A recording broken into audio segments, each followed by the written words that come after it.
नमस्कार. लोकसत्ता.com मूव्ही रिव्ह्यूमध्ये तुम्हा सगळ्यांचं स्वागत. दिवाळीच्या निमित्ताने मराठीमध्ये दोन मोठे चित्रपट प्रदर्शित झाले. त्यापैकी एक आहे मुंबई पुणे मुंबई 2 लग्नाला यायचंच, अर्थात मुंबई पुणे मुंबई ह्या पहिल्या चित्रपटाचा पुढील भाग साकारणं किती सोपं आहे आणि किती आव्हानात्मक आहे हे बऱ्याचदा त्या चित्रपटाच्या कथा मूल्यावर, आशयावर अवलंबून असतं. इकडे आपण पहिल्या भागामध्ये काय पाहिलं होतं, तर पुण्याचा मुलगा आणि मुंबईची मुलगी यांच्या ओळखीचं रूपांतर कळत न कळत मध्ये प्रेमामध्ये कसं होतं, छेडछाडीतून ते एकमेकांना कसे आवडले जातात, इथपर्यंत पहिल्या चित्रपटाचा प्रवास होता. त्या चित्रपटाला 5 वर्ष होऊन देखील त्या चित्रपटाचा आपल्यावरचा प्रभाव कायम असल्याने आपण या दुसऱ्या चित्रपटाकडे अधिक अपेक्षेने पाहतो. दुसऱ्या चित्रपटामध्ये त्या दोघांचा लग्नापर्यंतचा प्रवास आहे, परंतु तो सोपा किंवा सहज घडलेला नाही आहे. सहज घडला नाही, त्यामुळे आपली उत्कंठा निर्माण होते.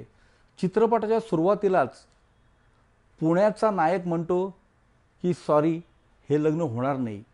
त्यामुळे आपली उत्कंठा चाळवते की अरे असं काय दरम्यान घडलेलं आहे, दोघांमध्ये काय वाद झाला आहे आणि कशामुळे हे लग्न तुटते.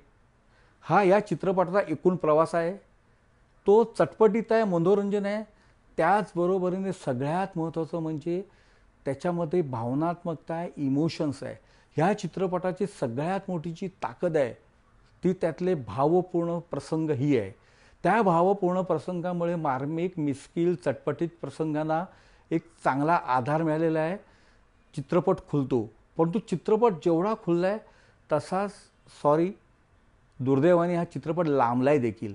चित्रपटाचा उत्तरार्ध हा मोठमोठ्या दृश्यांनी घडत जातो आणि असं वाटतं की अरे हा प्रवास इतका लांबायला नको होता.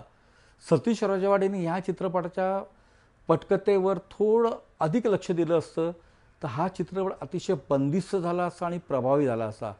चित्रपटाचे संवाद एका बाजूला जसे चुरचुरीत आहेत, तसंच दुसऱ्या बाजूने ते मनाला भावणारे देखील आहेत. टोटल हे एक फॅमिली पॅकेज आहे. परंतु ह्या संपूर्ण चित्रपटाच्या प्रवासामध्ये वेगवेगळ्या उत्पादनांच्या जाहिरातींचा प्रत्यक्षपणे जो मारा झालेला आहे तो थोडासा अति वाटतं. नंतर असं वाटतं की हा चित्रपट मनोरंजनासाठी बनवला आहे की ह्या सगळ्या उत्पादनांच्या जाहिरातींना कुठेतरी संधी मिळावी म्हणून बनवला आहे. हा प्रश्न पडला नसता तर बरं झालं असतं.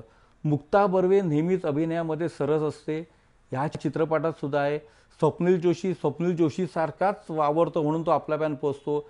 इतर भूमिकांमध्ये श्रुती मराठे आहे, प्रशांत दमले आहे, मंगल केंकरे आहेत, विजय केंकरे आहेत, सविता प्रभुणे आहेत, इतरही छोटे मोठे कलाकार आहेत. लग्न मुंबईत करायचं की पुण्यात ह्याबद्दलचा वाद, ह्याबद्दलच्या गमतीदार गोष्टी म्हणजे हे फॅमिली पॅकेज आहे. ते तुम्ही एन्जॉय करू शकता. मला वाटतं की ह्या चित्रपटाला देखील आपण 3.5 स्टार द्यावेत.